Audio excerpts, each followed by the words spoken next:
Jail জীবনে প্রথম রাতটা যখন আমি লকআপে ছিলাম, খুব ভালো একটা ঘুম হয়েছিল। তো আমার সাথে যে ছিল সে বলল যে, মানে এত আরামে কি করে ঘুমাইলে তুমি? তো আমি বললাম যে আরামে কেন ঘুমাবো না, 3 বছর ধরে টেনশন ছিল যে কবে না জানি ধরা খাই। কিন্তু আজকে সেই রাতটা, যে রাতটায় আমি ধরা খেয়ে গেছি, টেনশন করার কিছু না। এবং কাটাকাটির এক পর্যায়ে আমি একজন পুলিশের পা জড়িয়ে ধরেছিলাম। খাওয়ার সময় দেখা যাচ্ছে যে তরকারি নেই, এরকম দিন আসছে। বলাটা সুন্দর হবে কিনা জানি না, যে মা অনেক সময় মানুষের কাছে হাতও পেতেছেন আমাদের মুখে আহার তুলে দেওয়ার জন্য। আমি যখন কলেজে ইন্টারে ফার্স্ট ইয়ারে, তখন আমার কলেজের বেতন পরিশোধ করার জন্য আমি একবার হোটেলে চাকরি নিয়েছিলাম। কি চাকরি ছিল এটা? এটা ছিল হোটেলে প্লেট ধোয়া, মোছা করা এবং খাবার বন্টন, এগুলো। এটার মাকে ফোন দিলাম, মা আমি তো ঢাকায় থাকতে পারতেছি না, আপনার জন্য পরাণ পড়ে। তো মা ওই সময় বললো যে আমার জন্য পরাণ পড়ে এটা ঠিক আছে, তুমি যে 1300 টাকা তোমার ধার করে দিলাম ঢাকায় যাওয়ার জন্য, এই 1300 টাকা তুমি ঢাকা থেকে ইনকাম করে নিয়ে আসবা, কারণ এই 1300 টাকা পরিশোধ করার মতো টাকা আমার কাছে নেই। বাংলাদেশের প্রবাসীদের গল্প বলি শোনো। প্রিয় দর্শক এবং শ্রোতা, আল্লাহ সর্ব অবস্থায় আমাদের সবার মঙ্গল করুন, সেই দোয়া এবং শুভকামনা জানিয়ে শুরু করছি। আজকে আমি যাকে নিয়ে আমাদের এই অনুষ্ঠানটি ধারণ করছি, তাকে এক নজর দেখলেই সামাজিক যোগাযোগ মাধ্যমের সব মানুষই তাকে চিনবেন। একটা সময় তার কন্টেন্ট আমি প্রচুর দেখতাম। কেমন আছেন আপনি, প্রথমে এটা বলেন? আলহামদুলিল্লাহ, অনেক ভালো আছি। জি, আপনার নামটা একটু বলতেন? আমার নাম কবির বিন সামাদ, যদিও ভালো নাম আরও একটা ছিল, সেটা হলো ইকরামুল কবির। সবাই তো কবির বিন সামাদ নামে বোধহয় চিনে, রাইট? ওকে, বয়সটা কত? আমার বয়স 37 বছর। জন্ম জেলা? জন্ম জেলা যশোর। যশোরে। শৈশব থেকে যদি বলি, একজন শিক্ষানুরাগী। আমার আব্বা প্রাইমারি স্কুলে টিচার ছিলেন। শৈশব থেকেই একটু স্বাধীন চেতা, আর আব্বা অনেকটাই সৃষ্টিশীল মানুষ ছিলেন। আমার ছোটবেলায় আব্বা আমাকে গান শেখাতেন, ইসলামী সঙ্গীত শেখাতেন, কারণ আব্বাও ছিল একজন ইসলামিক স্কলার। উনি জেনারেল হলেও কোরআন হাদিসের জ্ঞান এত রাখতেন যে ওই সময়ে আমাদের অঞ্চলে খুবই পপুলার ছিলেন। এবং আব্বা যখন মারা গিয়েছেন কোন একটা মাহফিল থেকে ফেরার পথে, তখন আব্বার ডায়েরি ফ্লাপ ছিল, মানে এতগুলো প্রোগ্রাম যে যেটা আপনার বাবা ওয়াচ করতেন? আব্বা ওয়াচ করতেন। মাশাআল্লাহ। মারা যাওয়ার পরেই মূলত জীবনের খারাপ দিনগুলো শুরু হয়েছিল। আপনার বয়স কত তখন? আব্বা যখন মারা গিয়েছেন তখন আমার বয়স 14 বছর। আপনি বড় সবার? আমি সবার বড়। কয় ভাই বোন ছিলেন আপনারা? সবার বড় বলতে একটু ভুল হয়ে গেল, মানে আমি ভাইদের বড় আর কিছু। আমরা 2 ভাই 3 বোন। তো আমার বড় 2 বোন আছে, আর আমার ছোট বোন, তারপরে ছোট ভাই। জি। ক্লাস 8 থেকে সবেমাত্র 9-এ উঠছি। মা অনেক চেষ্টা করেছেন যে কোনো না কোনোভাবে যেন বাবার দিয়ে যাওয়া স্বপ্ন। আব্বা প্রায়ই বলতেন যে আমি যে জায়গাটা রেখে যাচ্ছি সেখানে শুধু কবির বলবে যে আমি মাস্টার আব্দুল সামাদের সন্তান, এতটুকুই তার জন্য যথেষ্ট হবে। কিন্তু একেবারে ছোটবেলাতে বাবা হারানোর কারণে ওইগুলো আর তেমন কাজে লাগেনি। তো আস্তে করে দাখিল পাশ করলাম। এরপরে আমরা কাছাকাছি ভর্তি হয়েছিলাম কলেজে ইন্টারে। দাখিল থেকে অবশ্যই জেনারেল লাইনে চলে গেছিলাম।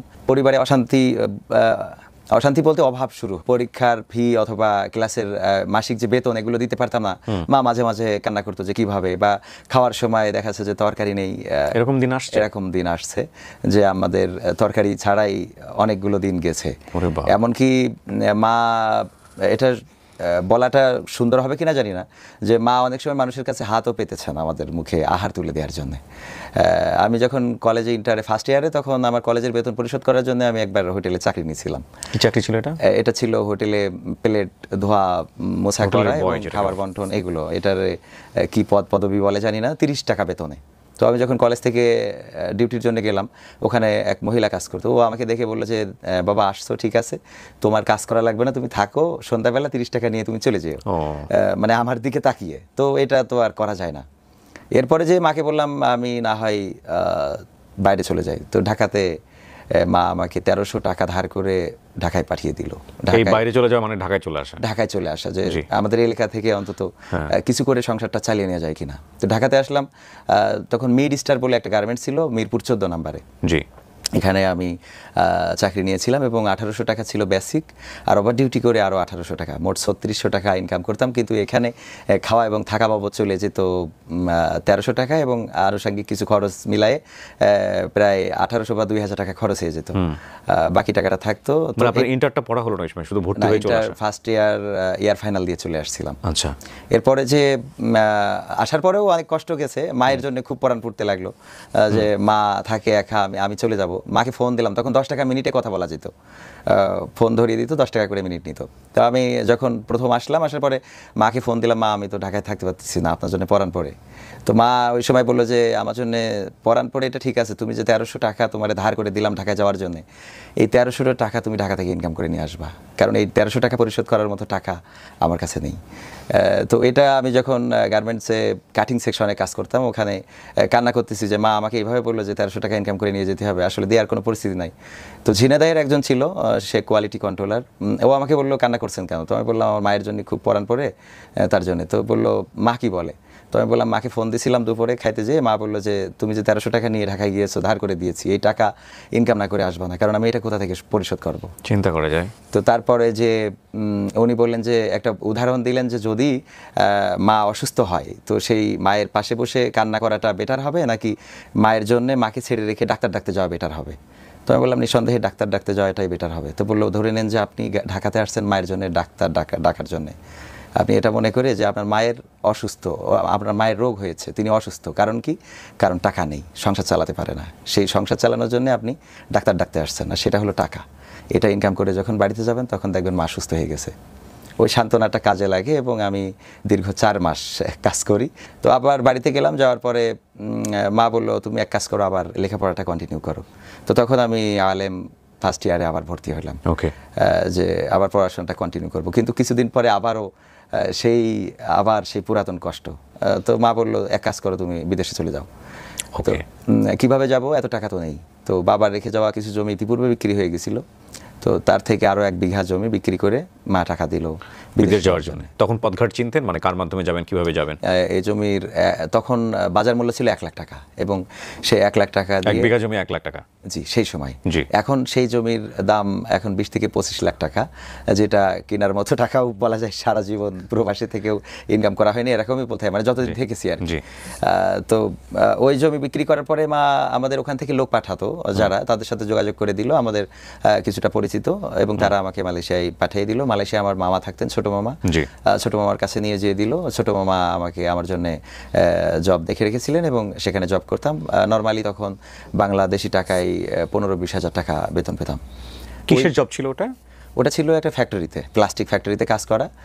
তো কিছুদিন পরে এক চায়না বস ছিল, ও আবার চায়নাতে যে কোনো এক কারণে সে আর ফিরে আসলো না। তো ফিরে আসলো না, এটা মানে ফিরে আসে না, আমরা কাজ করে যা কাজ দিয়ে গেছিল সব শেষ, কিন্তু উনি আর আসে না।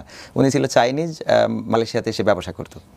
পরে আমরা কি করব, তো মামা আবার ওই ফ্যাক্টরি চেঞ্জ করে একটা কাঠের ফ্যাক্টরিতে চাকরি দিল, সেখানে ফার্নিচারের বিভিন্ন সামগ্রী তৈরি হতো। আমার ওই সময় তো পারমিট নাই, যেহেতু গিয়েছি এটা ছিল ট্যুরিস্ট ভিসায় যাওয়া, যে ওখানে থেকে যাওয়া, যে কোনো এক সময় বৈধতার অ্যাপ্লাই করব।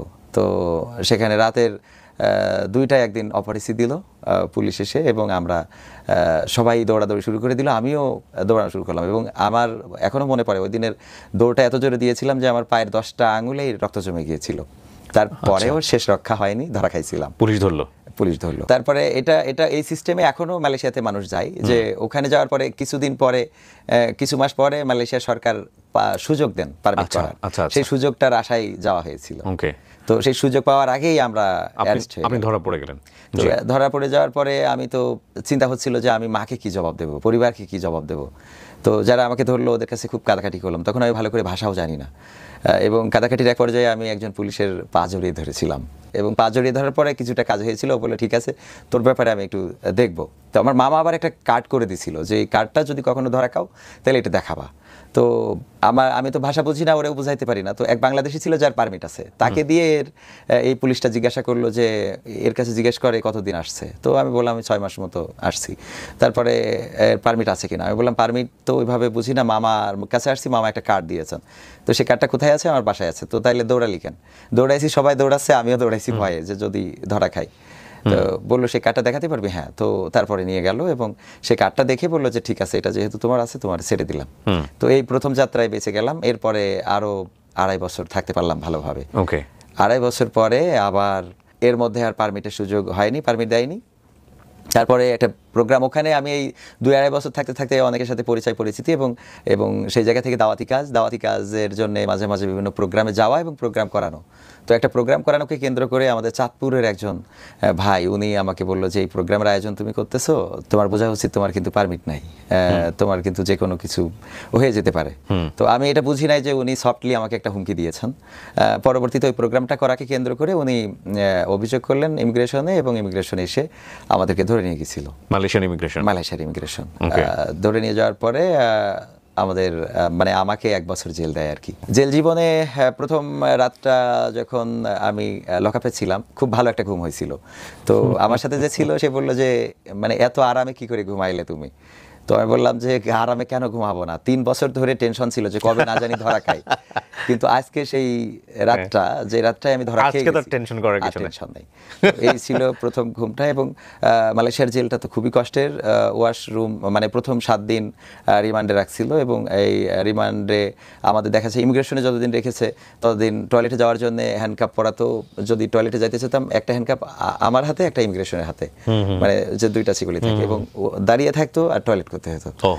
এরকম পরিস্থিতি বিড়ম্বনার মধ্যে পড়তে হয়েছে। এরপরে আমাদের ব্লান্তি ক্যাম্প বলে একটা ক্যাম্প আছে, যেটা কেডা ডিস্ট্রিক্টে, এক বাগানের মধ্যে, সেখানে নিয়ে গেল অনেক পথ গাড়ি চালায়। তারপরে সেখানে 7-8 দিন পরে আমাকে কোর্টে উঠালো, এবং কোর্ট থেকে 1 বছরের জেল দিল। তারপরে ফুকক চিনা বলে একটা জায়গা আছে, সেখানে জেলখানা আছে।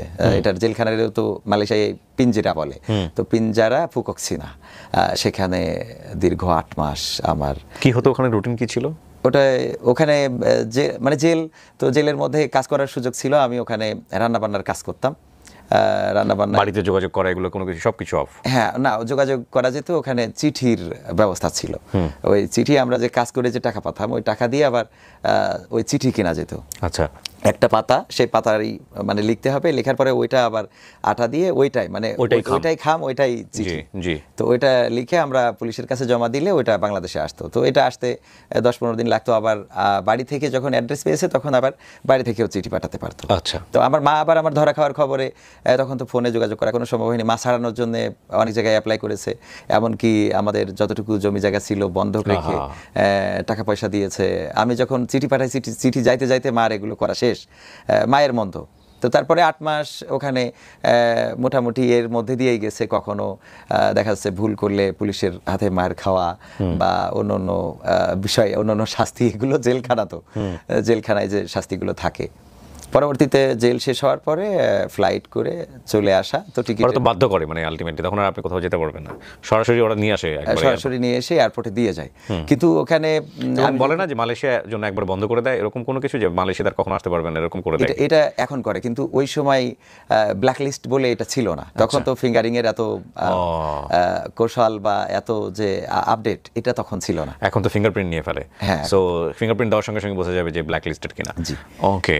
তো এরপরে আমি আমাদের ইমিগ্রেশন যারা নিয়ে আসছিল, যে যোগাযোগ করে দিত এক বাংলাদেশি, ওরে বললাম যে কোনোভাবে মালয়েশিয়ায় বের হওয়া যায় কিনা, কারণ আমি তো সংসারের জন্য আসছি, কিন্তু এখন ব্যর্থ হয়ে আবার ফিরে যাচ্ছি। তো ও আবার জিজ্ঞেস করছিল ইমিগ্রেশনের কাছে। তো ইমিগ্রেশন আমাদের এয়ারপোর্টে নেওয়ার সময় মাঝ পথে যে যখন বিরতি দিল, তখন বলল যে ইমিগ্রেশনের সাথে কথা হয়েছে, 2000 রিঙ্গিট দিলে ওরা আপনাকে ছেড়ে দিবে, তবে আপনার প্রতি আমার বিশ্বাস আছে, আপনি যদি চলে যেতে চান তাহলে যেতে পারেন, আমি অ্যাকাউন্ট নাম্বার দিয়ে দেবো আপনাকে, এখন আপনি সেখানে যেয়ে অ্যাকাউন্ট নাম্বারে টাকাটা ঢুকিয়ে দিবেন। তো আমি বললাম তাহলে আমার মার সাথে একটু কথা বলতে হবে, কারণ আমার তো বাবা যেহেতু নাই, মাই আমার অভিভাবক। তো মাকে ফোন দিলাম, মা বললো যে কান্নাকাটি শুরু করে দিল যে 8টা মাস ধরে আমি ঘুমাতে পারি না, আমি দিন গুনি কবে আমার কবির বাড়ি আসবে, আর আজকে তুমি আবার মালয়েশিয়ায় বের হতে চাও, আমার এটা শোনার আগে মরে যাওয়া ভালো ছিল। তো মায়ের ওই কষ্টে আবার চিন্তা করলাম, না ঠিক আছে, মায়ের ভালোবাসার জায়গা থেকে বললাম না, বের হবো না, চলে যাব। তো বাংলাদেশে চলে আসলাম। আসার পরে আবার 2-6 মাস পরে যা হয়, কারণ এই দেশে তো আপনিও জানেন আমাদের কর্মের খুব অভাব। আবার আমরা যারা ওই যে কিছুটা মধ্যবিত্ত বা কিছুটা মানে স্ট্যান্ডার্ড ফ্যামিলির, তাদের অনেক জায়গায় অনেক কাজ করতে, যেমন একবার মাঠে আমি কাজ করার জন্য গেছিলাম, সরিষা কাটতে হবে। তো অনেকেই আমার বন্ধু বান্ধব যারা বা যাদের সাথে একসাথে বড় হয়েছি, তাদের সবাইকে নিয়েছে যে সরিষা কেটে দিলে 50 টাকা দেবে। তো আমিও গিয়েছি ওদের সাথে কাটার জন্য।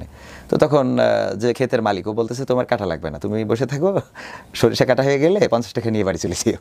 তো এরকম মানে আমাদের দিয়ে কাজ করানোটাও অনেক সময় মনে করতো যে এর দিয়ে কাজ করাবো। খুব উভয় সংকট, কিন্তু একটা হচ্ছে আপনি কাজ একটা হচ্ছে পেটে ভাত নাই, আবার চেহারা ছবি মানে এমন যে লোকজন আপনাকে কাজ দিতেও খুব বিব্রত বোধ করতেছে। সো আপনি যাবেন কই আসলে? এটা একটা খুব ভয়ঙ্কর পরিস্থিতি, মধ্যবিত্তের সম্মানের মতো। হ্যাঁ, কিছু বলাও যায় না, চাওয়াও যায় না, আবার ক্ষুধা লাগলে না খেয়ে থাকাও যায় না, এই একটা অবস্থা। জি, তারপর? তো তারপরে দেশে আসার পরে আবারও একেবারে বেকার ছেলে হিসাবে কোনো ওয়ে নাই যে কিভাবে চলবো। ছোট ভাই ওই সময় কুর্দিস্তান গেছে, তো মা বলল যে যেহেতু ও কষ্ট করে গেছে, তুমি কষ্ট করে কিছু উপার্জন করে আনতে পারোনি, এখন তোমার চিন্তা কিন্তু তোমারই করতে হবে। তো এই জায়গা থেকে আমার এক ফ্রেন্ড ছিল, আমরা একসাথেই পড়াশোনা করেছি, ওর নাম তরিকুল ইসলাম। তো ওকে বললাম যে আর তো বাড়ি থাকার কোনো পরিবেশ, ছোট ভাইয়ের টাকা দিয়ে বড় ভাই চলা, এটা তো আমি নিজে আনইজি ফিল করি এবং মাও এটা চান না। তো কি করা যায়? তো বললো ঠিক আছে তুই আবার মালয়েশিয়ায় চলে যা। তো তারপরে আবারও ঠিক সেম ভাবেই মালয়েশিয়ায় চলে গেলাম, কিছু ধার দিনা করে। ও কিছু টাকা ম্যানেজ করে দিছিল, আমার মার একটা গরু ছিল, গরুটা 70,000 টাকা বিক্রি করা, এভাবে করে আবার গুছাই মালয়েশিয়াতে গেলাম। এবং পরবর্তীতে আলহামদুলিল্লাহ আমি যাওয়ার কিছুদিন পরেই যেই উদ্দেশ্য নিয়ে যাওয়া যে কোনো এক সময় মালয়েশিয়া সরকার আমাদের পারমিট দেবে, এবং সেই কাজটাই হয়েছিল, আমি পারমিট পেয়েছিলাম। ওকে। তো পারমিট পাওয়ার পরে তারপরে আলহামদুলিল্লাহ কনস্ট্রাকশনের কাজ করতাম ওখানে। লাইফটা খুব ভালো করেই সাজিয়ে নিয়েছিলাম, এবং এর শুরুতে অবশ্যই কিছুটা হুসট খাই। সেটা হলো যে আমি একটা গাড়ি চালাতে পারতাম ইতিপূর্বে যখন গিয়েছিলাম, এটা ফর্ক লিফট বলে ওরা, মানে শর্টকাটে ফকলিফট বলে ডাকে আর কি মালয়েশিয়ানরা। তো এটা ফর্ক লিফট, তো এই গাড়িটা চালাতে পারতাম। তো আমি যখন প্রজেক্টে কাজ নিলাম, এক ইঞ্জিনিয়ার ওই গাড়িটা রবিবারে সরাতে হবে, কিন্তু উনি কোনোভাবে ওই গাড়িটা সরাতে পারছেন না। তো আমি ওনাকে বললাম যে আমি তখন নতুন, মানে পরের বার যেয়ে নতুন, তো আমি বললাম আমি গাড়িটা সরাই দিতে পারবো। বললো যে তুই সরাতে পারবি, চালাতে পারিস? বললাম হ্যাঁ। তো আমি সরিয়ে দিলাম। ও পরের দিন অফিসে আলোচনা করলো যে আমাদের এটা তো ড্রাইভার মালয়েশিয়ান, ও তো ঠিক মতো আসে না। মালয়েশিয়ানরা কিছুটা মানে সরল অনেক, কিন্তু অলস প্রকৃতির। তো আমরা এটা তো কবিরকে চালাতে দিতে পারি। তো আমার ওরা ড্রাইভার হিসাবে আমাকে সিলেক্ট করলো, এবং এটা চালানোর কারণে আবার ইন্ডিয়ান তামিল যারা ছিল ওখানে কাজ করতো, ওদের এটা খুবই গায়ে লাগলো যে একজন বাংলাদেশি কেন এরকম কাজ করবে, যেটা মালয়েশিয়ানদের কাজ। তো এটা নিয়েও আমাকে মানসিক টর্চারের পাশাপাশি শারীরিক টর্চারও করলো। আমাকে মানে মেরেই বসলো যে তুই এই গাড়িটায় উঠবি না, এই গাড়িটা চালাবি না, এক তামিল। তো আমি এটা কাকে বলবো, আমি ম্যানেজারকে বললে যদি আরও হিতে বিপরীত হয়। তো ওই তামিলদের মধ্যে আবার আরেকজন ছিল, তার নাম কুমার, সে খুবই ভালো মানুষ। তাকে বললাম যে দেখ আমার সাথে এরকম আচরণ করেছে, আমি এই গাড়িটা তো আমাকে কোম্পানি চালাতে দিয়েছে। তো বললো ঠিক আছে, আমি ওরে বুঝাই বলে দেবো, যখন ব্রেক টাইমে ও ক্যান্টিনে আসবে তখন তুই ওরে কিছু খাবার কিনে দিবি, আর আমি ওরে বুঝাই বলে দেবো। তো আমি সেটা করলাম, আর ও ওরে বুঝাইলো যে বাংলাদেশ থেকে আসছে গরিব মানুষ বা এই সেই, ওর মতো করে ওর ভাষায়, তামিল ভাষায় বুঝাইলো। পরে কয় ঠিক আছে তুই চালাস। তো এই জায়গা থেকে আমি ওখানে কাজ করলাম 3 বছর মতো। তারপরে আমার পুরাতন যে জায়গা আমি যেখানে ধরা খেয়েছিলাম ওই জায়গায় ফিরে গিয়েছিলাম, এবং ওখানে যে আমি আলাদা আর একটা কোম্পানির, সেই কোম্পানি না আর একটা কোম্পানির কাজে ঢুকি, সেটাই হার্ডওয়্যারের দোকান। এবং সেই বসটার সাথে এখন পর্যন্ত সুসম্পর্ক আছে, এবং এখন আমি মালয়েশিয়াতে বেড়াতে গেলেও সে তার কাছেই যাই। আমার এতদূর আসার পিছনে তারও অনেক সহযোগিতা ছিল। সে চায় না বৌদ্ধ ধর্মের অনুসারী, কিন্তু আমার ধর্মীয় কাজে সে বাধা দিত না, আমার আরও এনজয় করতে হয়। এমনকি আমার নামাজের সময় ও নিজে থেকে স্মরণ করে দিত যে তুই নামাজ পড়ে আসছিস কিনা। তারপরে ওরা যদি বলতাম আজ আমার তো প্রোগ্রাম আছে, আমি একটু সকাল করে চলে যাব, ঠিক আছে প্রোগ্রাম করে আয়। তারপরে যখন 2017-র দিকে একটা প্রোগ্রামে গেলাম, ওখানে 3 জন শ্রোতা ছিল আর আমরা বক্তা ছিলাম 2 জন। তো নতুন জায়গা, সেখানে যাওয়ার পরে একজন, তার নাম পলাশ, ওর বাড়ি যশোরের সারসায়। তো ও আমাদের আলোচনা শুনে বললো যে কবির ভাই আপনার কণ্ঠ তো ভালো, আবার ওয়াজও করেন ভালো, তো এগুলো তো আপনি ফেসবুকে দিতে পারেন, আপনি সঙ্গীত। মালয়েশিয়াতে থাকা অবস্থায়? মালয়েশিয়াতে। আচ্ছা। তো আমি বললাম এটা কিভাবে দেয়? তো ও আমাকে শিখাই দিল যে এইভাবে এটা ফেসবুকে দেয়া যায়। তো আমি ওর কথা মতো পরের দিন আমি একটা সঙ্গীত গেয়ে, কবি মতিউর রহমান মল্লিকের লেখা গান, আমার গানের ভাষা জীবনের সাথে যেন মিলেমিশে হয় একাকার। তো এই গানটাকে আমি যখন পোস্ট করলাম তখন 280 ভিউজ হইল আর কি, এবং অনেকের পজিটিভ কমেন্টস যে অনেক সুন্দর কণ্ঠ, মাশাআল্লাহ, পরবর্তী গানের অপেক্ষায় রইলাম। এগুলো আমাকে খুবই অনুপ্রাণিত করে, এবং পরবর্তীতে আমি আবার গান পোস্ট করি। সেই গানটা কি ছিল আমার মনে নেই, তবে 3য়তম গান ছিল স্বাধীনতা চাইনি আমি এই স্বাধীনতা, এরকম একটা গান। তখন টিএসসিতে একটা অনাকাঙ্ক্ষিত ঘটনার সৃষ্টি হয়, কোনো একটা মেয়েকে হেনস্থা করা হয়। তো সেটাকে কেন্দ্র করে আমি কিছু মডিফাই করে আইনুদ্দিন আল আজাদ ভাইয়ের লেখা এই গানটা, যে টিএসসিতে নারীদের সাথে এই আচরণ আমি দেখিতে চাইনি, এরকম করেই গেয়েছিলাম। এবং ওই গানটা আমার আইডিতে 500 ভিউজ হইলেও তখন তরুণ প্রজন্ম বলে একটা পেজ ছিল, সেখানে দেখলাম যে 13 থেকে 14,000 ভিউজ। আচ্ছা, তো আমি এটা দেখে তো অবাক যে এখানে এত ভিউজ, এবং আমি আমার বসকে দেখাইলাম, তো বললো যে তুই তো ফেমাস হয়ে গেছিস। তো সেই জায়গা থেকে আস্তে আস্তে করে আমরা মডিফাই হতে হতে, তখন আপনি মালয়েশিয়াতে কাজ করতেন এবং হার্ডওয়্যারের দোকানে কাজ করতেন। জি, এর পাশাপাশি এগুলো শখের বসে টুকটাক শখের বশত করতাম। জি, তারপর কি হলো? অনেকের কাছে সমাদৃত হলো, তখন আমি আবার নাটক করা শুরু করলাম, এবং নাটকগুলো মানুষের কাছে ব্যাপকভাবে, মানে ওই সময় কন্টেন্ট তো অনেকেই বানাতো না, মানে এখন তো অনেকেই কন্টেন্ট ক্রিয়েট করে। আমি এই কাজগুলো করি প্রবাস থেকে, এটা মানুষ খুব ভালোভাবে নিত। আর আমি তো নিজেই গান ভালো লিখতে পারি না, কিন্তু নিজেই লিখতাম। এর মধ্যে একটা গান ছিল, আমি বাংলাদেশের প্রবাসীদের গল্প বলি শোনো। এই গানটা মানে গোটা প্রবাসীদের লাইফটা, এবং এই গানটা গাওয়ার পরে মানে প্রবাসীদের কাছে ব্যাপকভাবে সমাদৃত। মনে আছে আপনার গানের কথাগুলো? হ্যাঁ, আমরা একটু শুনি তাহলে, আপনি যদি আমাদেরকে শোনান খালি গলায়। হ্যাঁ, জি। আমার বাংলাদেশের প্রবাসীদের গল্প বলি শোনো, এ গল্প তো কল্পনা নয়, তোমরা কি তা জানো ও ভাই? এ গল্প তো কল্পনা নয়, তোমরা কি তা জানো? আমার বাংলাদেশের প্রবাসীদের গল্প বলি শোনো। পল্লী গায়ের দুরন্ত ছেলে, বাপে ডাকে খোকা, হঠাৎ করে ঢুকলো মাথায় বিদেশ যাওয়ার পোকা। রোগে শোকে ক্লান্ত পিতা, খাটার নাই উপায়, বেকার ছেলের এমন কথায় বাবাও দিল সাই। ক্ষেতের জমি হালের গরু বিক্রয় করে দিয়ে, বাকি টাকা করলো পূরণ মায়ের গহনা নিয়ে। অনেক আশা বুকে বেঁধে ছাড়লো যখন বাড়ি, সে যে কি বেদনা বিধুর ছিড়ল যেন নাড়ি। মায়ে কান্দে, ভাইয়ে কান্দে, কান্দে আপন জন, চোখের জলে বুক ভেসে যায়, শক্ত করে মন। এমন মানুষ কোন সে জনা, এমন মানুষ কোন সে জনা, তোমরা কি তা জানো? আমার বাংলাদেশের প্রবাসীদের গল্প বলি শোনো, আমার বাংলাদেশের প্রবাসীদের গল্প বলি শোনো। বিমানেতে বসে খোকা জানালারি পাশে, নীল আকাশে তাকিয়ে দেখে মায়ের ছবি ভাসে।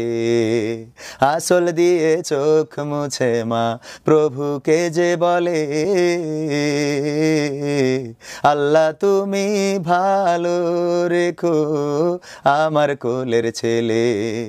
খোকা যে ছিল মা জননীর কলিজারি বোটা, ভাবতে সব চোখ ভিজে জল পড়লো ফোঁটা ফোঁটা। এমন মানুষ কোন সে জনা, এমন মানুষ কোন সে জনা, তোমরা কি তা জানো? আমার বাংলাদেশের প্রবাসীদের গল্প বলি শোনো, আমার মালয়েশিয়ার প্রবাসীদের গল্প বলি শোনো। আর শোনাবো?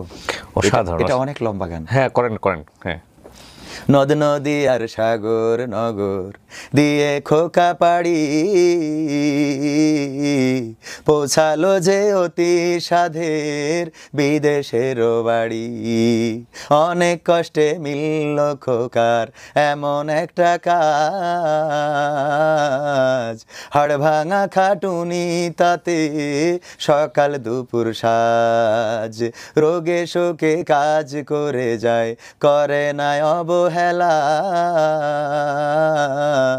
আকাশ সমান স্বপ্ন দেখে কাটিয়ে দেয় বেলা, মা জননীর সাথে যখন খোকা কথা কয়,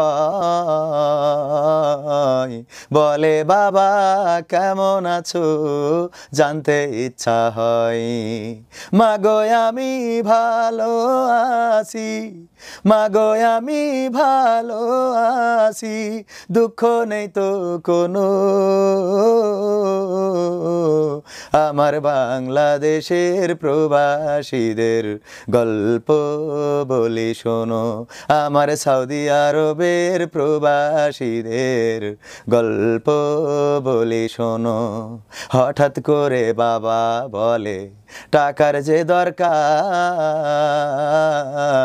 তোর মায়েরই বড় অসুখ, দেখাবো ডাক্তার। চিন্তায় আমার বাড়ছে আবার তোর বোনেরই নিয়ে, দিনে দিনে হচ্ছে বড়, দিতে হবে বিয়ে। তোর ভাইয়েরই লেখা পড়ার খরচ বেড়ে গেছে, দরকার এখন অনেক টাকার, তোর কাছে কি আছে? পাইনি বেতন এখনো খোকা, পকেটটা যে ফাঁকা, তবুও বলে ভেবো না বাবা, দেবো আমি টাকা। এমন মানুষ কোন সেজনা, এমন মানুষ কোন সেজনা, তোমরা কি তা জানো? আমার বাংলাদেশের প্রবাসীদের গল্প বলে শোনো, আমার মালয়েশিয়ার প্রবাসীদের গল্প বলে শোনো। দিন মাস গুনে খোকা এখন পৌঁছালো বছরে, করতে হয় কাজ এখন যে তার 10 তলার উপরে। হঠাৎ করে কি হতে কি যেন হয়ে গেল, 10 তলারই উপর থেকে খোকা পড়ে গেল। আকাশ সমান স্বপ্নগুলো আকাশে গেল উড়ে, দেহ থেকে প্রাণ পাখিটাও গেল যে ভাই ছেড়ে। বন্ধুরা যে এসে দেখে রক্তে তরতর, নিথর দেহ পড়ে আছে জমিনের উপর। এমন মানুষ কোন সেজনা, এমন মানুষ কোন সেজনা, তোমরা কি তা জানো?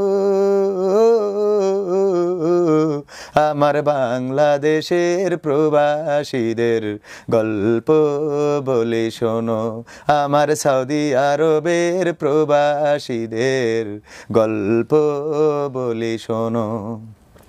পাঠাতে হবে লাশটা দেশে, আপন তো কেউ নাই, বন্ধুরা সব মিলে মিশে করলো এ কাজটাই।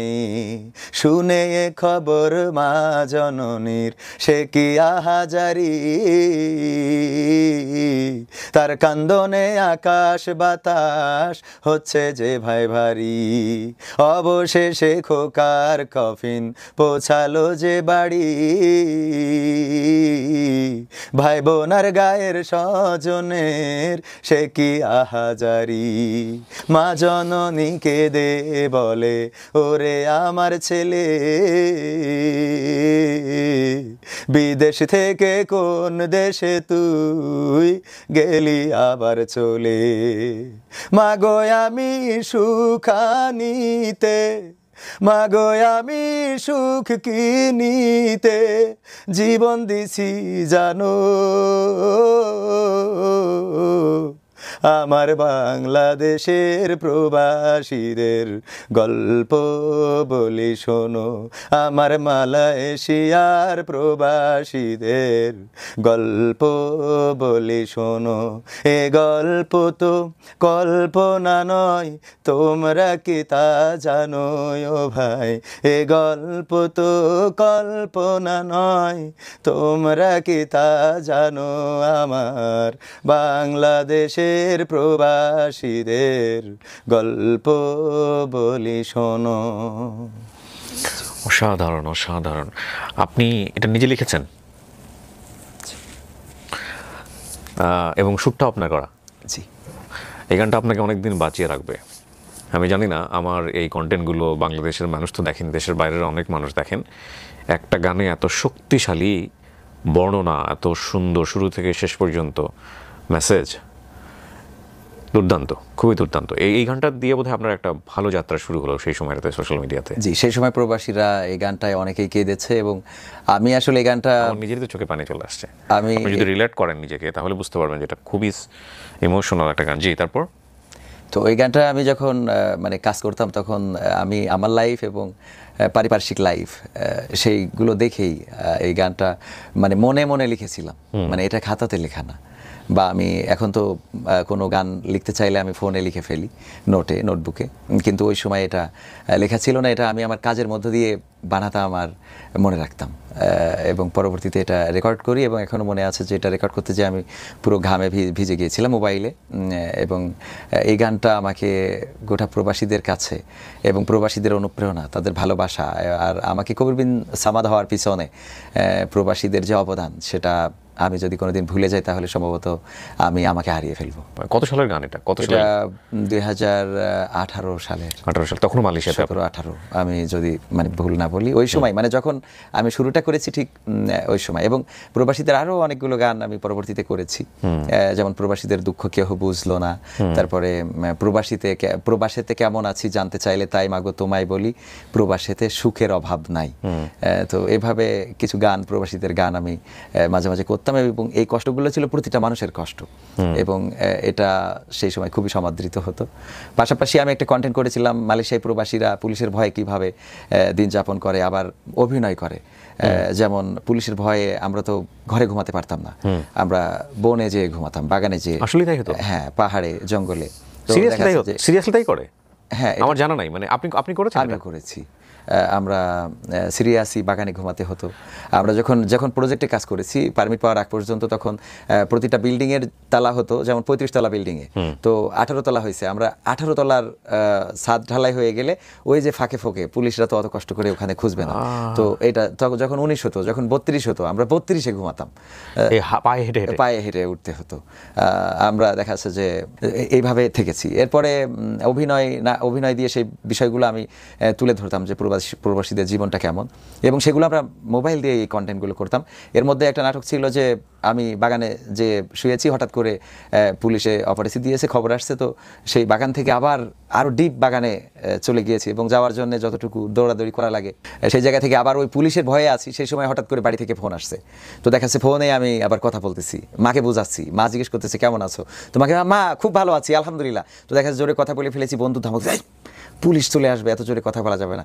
দেখা যাচ্ছে বিপদে আছি, কিন্তু মাকে মা খুব ভালো আছি, হ্যাঁ আজকে খুব ভালো খেয়েছি মা, রান্না বান্না এখন তো খুব আরামে আছি, এই যে জায়গায় আছি মা, এই জায়গায় তুমি কল্পনা করতে পারবে না যে বিদেশে এত শান্তি মা, এত ভালো জায়গা, তুমি খবরদার আমার ব্যাপারে টেনশন করবে না, আমি কিন্তু এই মাসে টাকা পাঠাবো, এই মাসে টাকা পাঠাবো। তো দেখা যাচ্ছে বাঘের মুখে রয়েছি, সেই সময় থেকে সান্ত্বনা দিচ্ছি যে মা কোনো টেনশন নেই, বা বাবা কোনো টেনশন নেই, ভাইকে বোনকে। আবার দেখা যাচ্ছে অনেকেই টাকা পাঠিয়েছে, বউ প্রতারণা করে নিয়ে চলে গেছে, সেটাও তুলে ধরেছি নাটকের মাধ্যমে। দেখা যাচ্ছে যে মাকে টাকা পাঠায় না, বাবাকে টাকা পাঠায় না, বউয়ের কাছে টাকা পাঠায়, হঠাৎ করে খবর আসলো যে বউ নাই।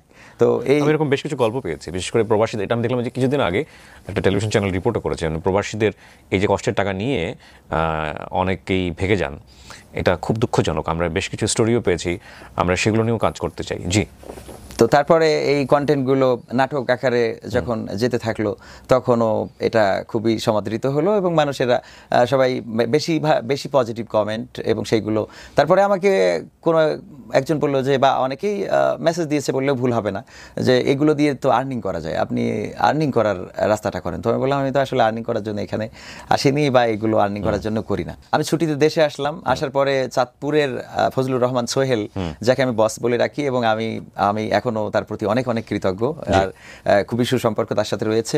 সে আমাকে বললো আপনার এই কন্টেন্টগুলো দিয়ে অনেকেই অনেকভাবে ইনকাম করে, আবার আপনি এই কন্টেন্টগুলো ইনকাম করছেন না মানে আপনি লস করছেন, কত টাকা আপনি লস করতেছেন, প্রবাসে থাকেন, কত কষ্ট করেন, তো আপনি এক কাজ করেন আমার সাথে আসেন, আপনি কন্টেন্ট করে আমাকে দিবেন, আমি আপনাকে আর্নিং এর 35% আপনাকে দেবো। আচ্ছা। এবং তারপরে আমি বললাম আমার অনেক টাকা ঋণ, এই ঋণগুলো আসলে বললো যে ঋণগুলো তো পরিশোধ হবে, আরো ভালো কিছু হবে।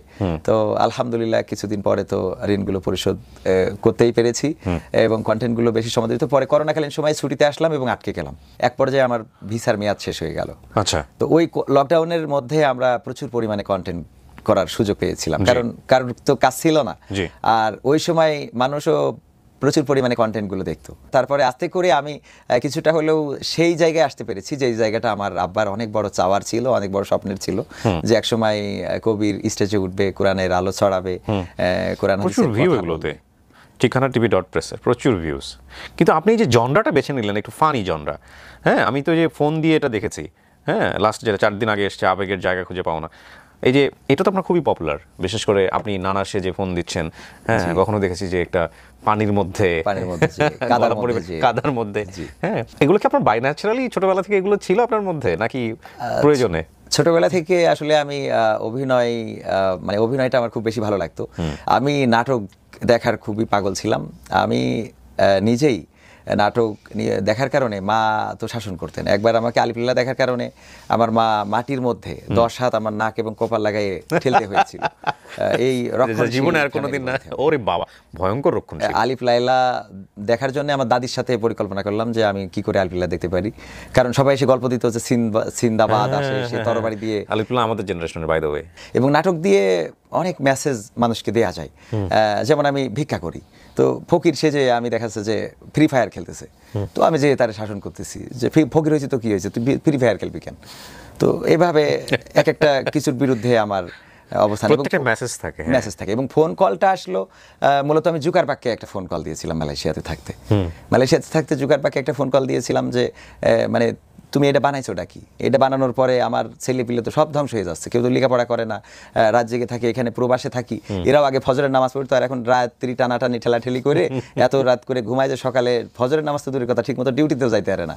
তো এই ফেসবুক নামের এই জিনিসটা বানাই তো তুমি একেবারে বাংলাদেশটারে বা আমাদের এই জেনারেশনটারে নষ্ট করে দিচ্ছ, বাচ্চারা ঠিক মতো পড়াশোনা করে না, সবকিছু থেকে অমনোযোগী হয়ে যাচ্ছে। এটা ছিল আমার প্রথম ফোন কল, যে জুকারবার্গকে ফোন দিয়েছিলাম, এবং সেটা ছিল আমার একটা অডিও রেকর্ড। আচ্ছা।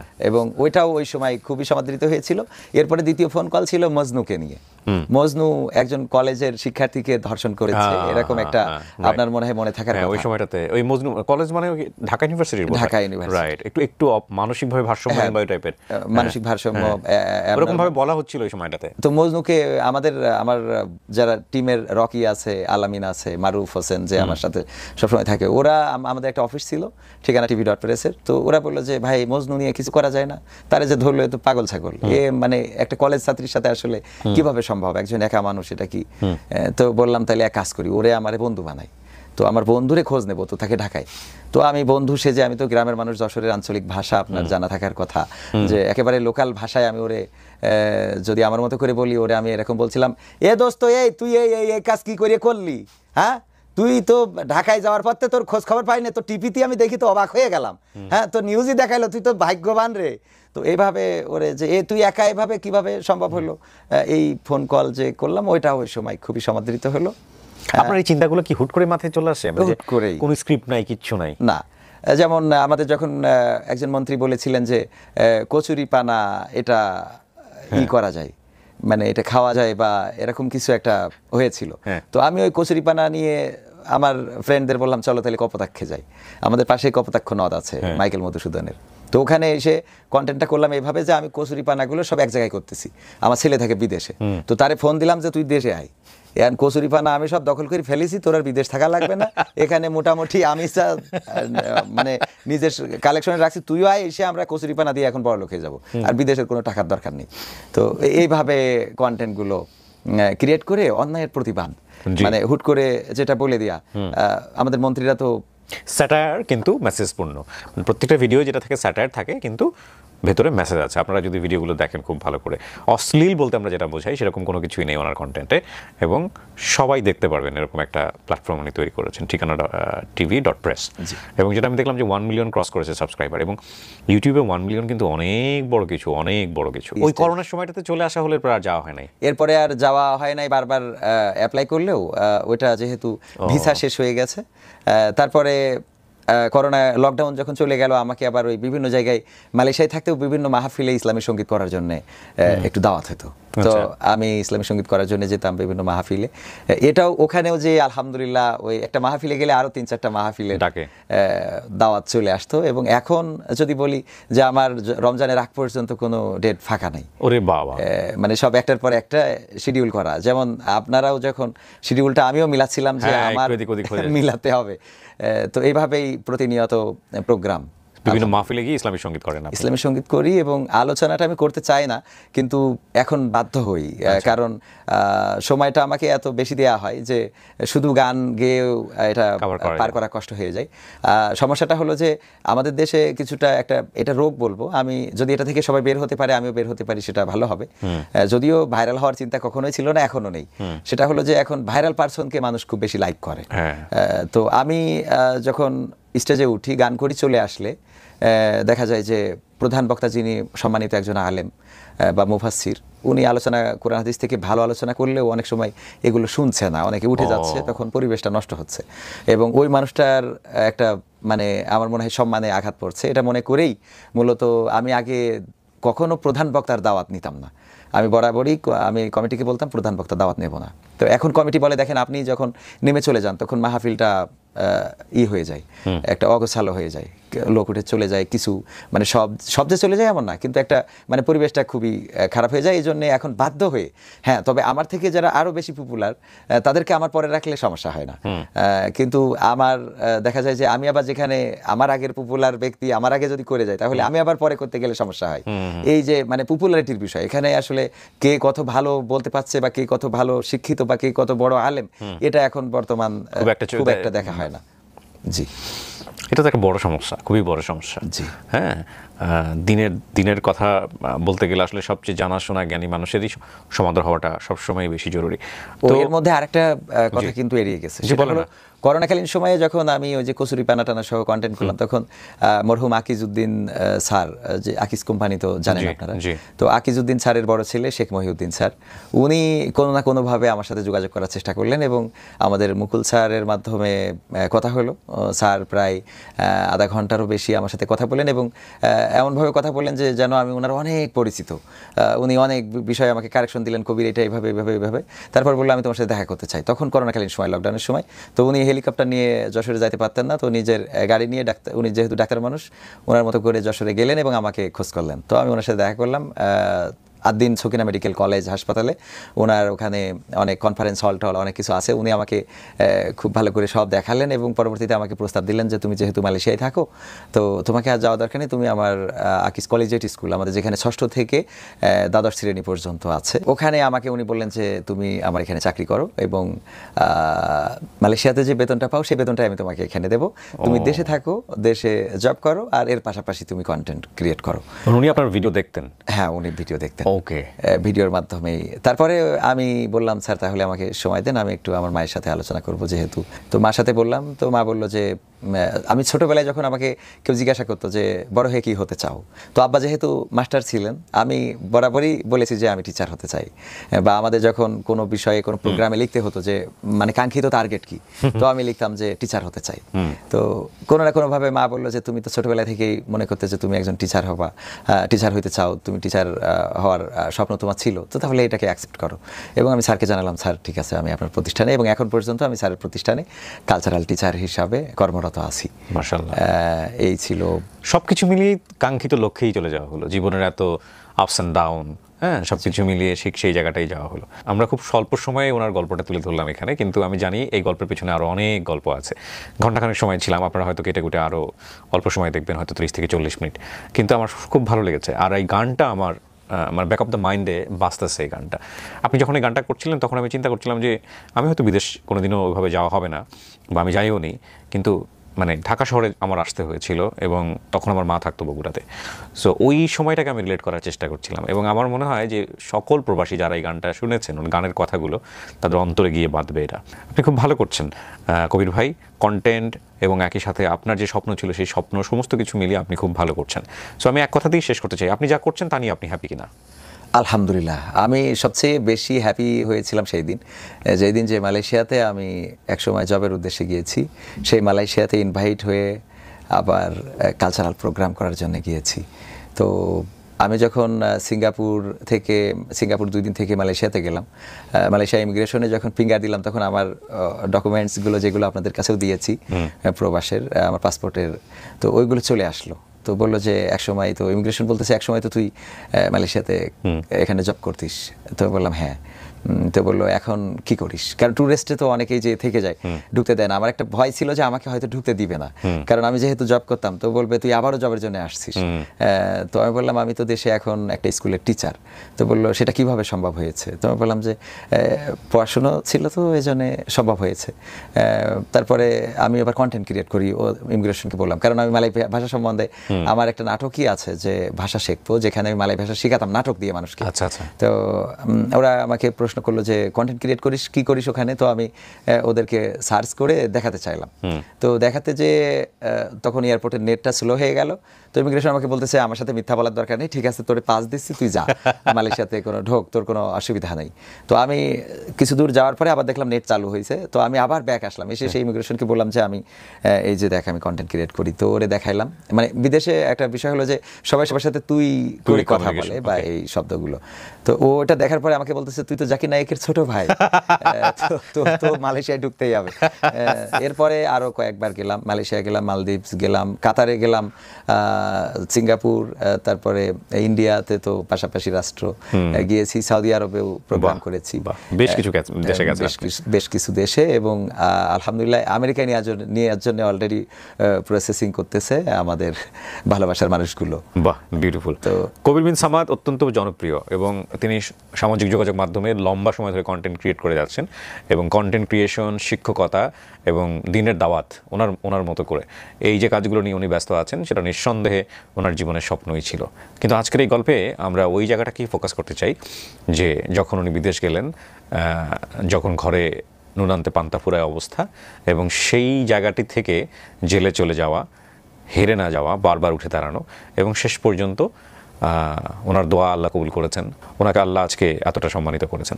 অনেক ধন্যবাদ কবির ভাই আমাদেরকে সময় দেওয়ার জন্য। আপনি যশোর থেকে আসছেন, এটা একটা বিশাল পাওয়া হলো কিন্তু আমার অনুষ্ঠানে। আমি আপনার বিশাল ফ্যান, আমি খুব দেখতাম। কবির ভাই কথা বলে খুব ভালো লেগেছে। আপনি অনেক ভালো থাকবেন এবং আপনার জন্য অনেক দোয়া থাকছে, শুভকামনা থাকছে। জি, আপনাদের জন্য শুভকামনা, এবং আপনি শুধু আমার না, আমাদের সবার দোয়া পান। বাংলাদেশের মানুষ শুধু না, প্রবাসেও আপনার ব্যাপারে অনেকেই আমাকে মাঝে মাঝে বলে যে আপনি এরকম একটা স্টুডিও ক্রিয়েট করেন। তো বললাম সবাই ভালো করবেন ইনশাআল্লাহ। না, সবাই সবকিছু করার প্রয়োজন হয় না, কারণ এই জায়গাটা আপনি করছেন আলহামদুলিল্লাহ, এটা যেন আপনার আমৃত্যুকাল শুধু না, এটা যেন চলমান থাকে অনন্তকাল ধরে, সেটাই দোয়া করব। জি, অনেক ভালো থাকবেন। প্রিয় দর্শক এবং শ্রোতা, এটা একটা অসাধারণ এপিসোড। আমরা আজকের মতো এখানেই শেষ করছি। আসসালামু আলাইকুম।